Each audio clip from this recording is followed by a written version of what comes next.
What is going on, guys? Welcome to Greggles TV. This is going to be a two-part interview series with Ross Young, who is the founder, CEO of Display Chain Consultants. Now, I interviewed him because I've been using some of the information he's been tweeting out about the Galaxy Note 20 and the Galaxy Fold 2. He's been releasing information, rumors, leaks that no one else has released thus far, and I wanted to get an inside scoop on what he knows and dive a little bit deeper into what he knows and has released thus far. So I broke it up into two parts because it is a little bit of a longer video. So the first part, the video you're watching right now, is going to be all about the Galaxy Fold 2. The second part is going to be all about the Galaxy Note 20, Note 20 Plus, and I'll release that video the following day. Also, a reminder, check out his links down below if you want to support what he does. I definitely recommend it. Super cool guy. I loved interviewing him, and I hope to interview him in the future as well to get some more information on future phones or even the devices that are coming out soon. So enjoy the video. All right, guys, we have Ross Young on, who is the founder, CEO of Display Supply Chain Consultants. DSCC is also the founder of Display Search. Ross, thanks so much for coming on and answering some questions with us today. My pleasure. Thanks. So give us a little brief overview of your background in terms of displays and maybe in some information on how you do know some of these leaks. Sure. I've been in the display industry since the early 90s. I wanted to be in the semiconductor industry, but I was a Japan specialist. The U.S. had regained its dominance in semiconductors. So I said, what industry could I go in where the U.S. will be hopelessly behind? And I could to Japan, and that was displays. But as the display industry has evolved, they lost ground to Korea and then Taiwan and now China, both at like Samsung and GE and Brooks Automation, and then starting market research companies doing consulting and events and writing reports about the display industry. So I started a research firm called Display Search in 1996. The timing was really great because flat panel monitors were just starting, and then flat panel TVs took off. And I sold that in 2005, left in 2008 and joined Samsung, worked there for a year, then got into solar market research, and then got back into display market research. Okay. So we have about a dozen people, half in the US, half in Asia. So we have people on the ground talking to all the panel suppliers on a regular basis in Korea, China, and Japan. And we're able to get a lot of information from them, as well as their suppliers like equipment companies and materials companies. So we talk to everybody in the supply chain and can triangulate and get really good information. So you as you said, you have inside knowledge because you have friends or colleagues in the industry, and they work with some of these companies. So let's first, because you've been leaking a ton of information about the Galaxy Fold 2 and the Note 20 and Note 20 Plus, and that's big part of my audience. So let's talk about the Galaxy Fold 2 first of all. So I know you've mentioned in the past a little bit, if you want to overview this, you've talked about the display sizes, what it's going to be made of, stuff like that. So if you can just overview that a little bit with us, what you know about the Galaxy Fold 2. So they are increasing the display sizes on both the cover display and the main display. So the cover display gets to 6.2 inches and the main display gets to 7.6 inches. It'll be the main display will be about a 1.3 to 1 aspect ratio. They're also introducing ultra thin glass, which they first introduced on the Z Flip. So it'll give you that hardness that you're used to on your conventional smartphone. It'll have an S Pen. It'll have 120 hertz refresh. It'll have LTPO, so it can vary the refresh to reduce power, optimize power. It'll use a hole punch rather than a big notch cutout that they had on the last one. So, on the main display. Yeah. You're talking, so have that. So it won't have a notch. Nice rectangular, square kind of type design. You mentioned the display being 120 hertz. Is it going to be 2K plus at 120 hertz, or only 1080p plus 120 hertz? It'll be the native resolution at 120 hertz, which is 2213 by 1689. So it's like a QHD kind of weird. plus. Okay. Yeah. Good. So that's something that will be common going forward as LTPO becomes more commonplace. So you don't have that power hit that you normally have, because you can vary the refresh. So you can operate as low as at 1 hertz in the always on mode. So it has a lot of benefits. And Samsung will be the only brand with LTPO this year, as they're the only panel supplier, and they tend to keep their innovations in-house for like the first 6 months, and then they'll start selling it elsewhere. You mentioned so Galaxy Fold 1, a lot of people were concerned that it wasn't very reliable in terms of like the construction of it. In your Mhm. opinion, or maybe do you think it'll be more able to take some of this damage, or not even damage, but like maybe a crumb getting in there, or Mhm. just some of that kind of stuff, the screen and just the overall build of it? Yeah, Samsung has a lot on the line with foldables. I mean, they're the leading panel supplier of foldables. It's really important to their long-term strategy for both the panels and the phones that they figure this out. Um, so from a robustness standpoint, it'll be harder, less likely to be damaged, we think, through the addition of the ultra-thin glass, which will give you that hardness, and then through a more scratch-resistant cover film, so the screen won't get damaged as easily as it has in the past.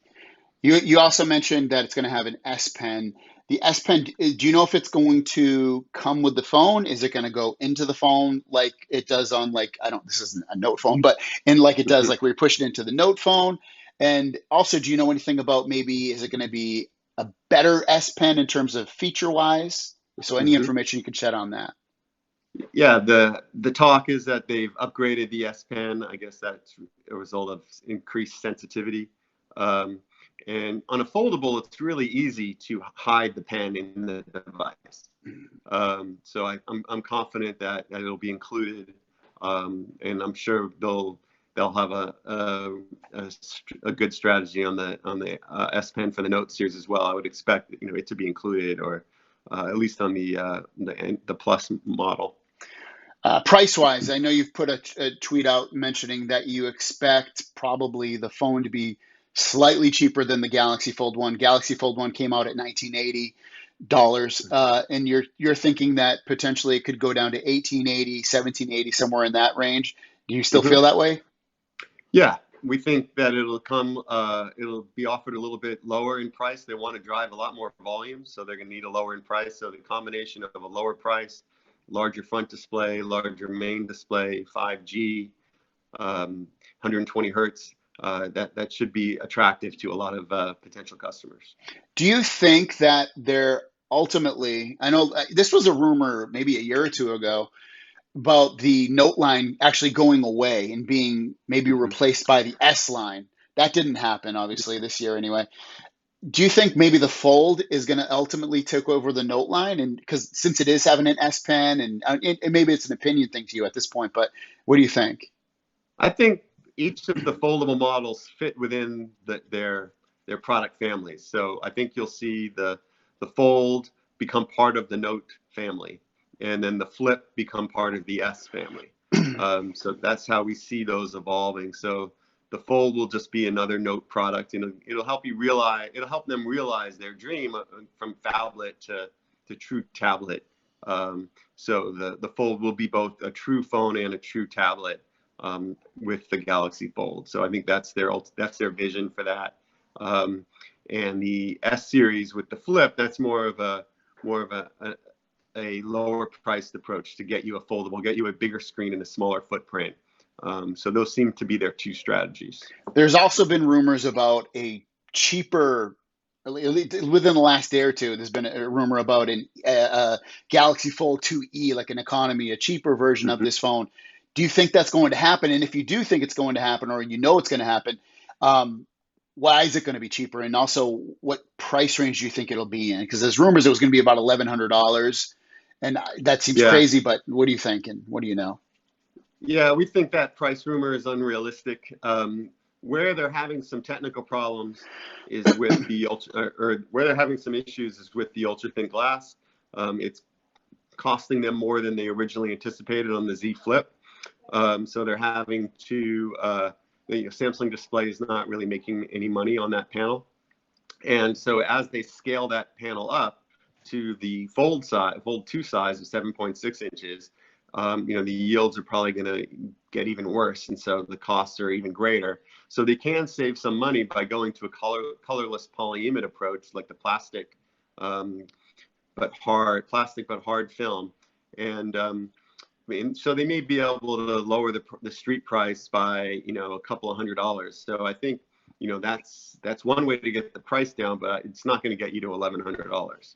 I don't, with two displays, 14 inches in total size, there's no way they can get to $1,100. Right. Yeah. If you think about where the S20 is with just a 6.8 inch display versus where you're going to go with the Galaxy Fold, there's no way you can get to 1,100. Now, before we jump on to the Note 20, because I definitely want to ask you questions about that and the Note 20 Plus, is there anything else you know about, or have heard, or like any rumors you've heard about the Galaxy Fold 2 line? Anything we haven't talked about? Anything you haven't tweeted about? Just anything that might surprise people, or as minute or as big as it may be. Have you heard anything else? I mean, we have really good insight into the display, and so that's what I focused on with my tweets.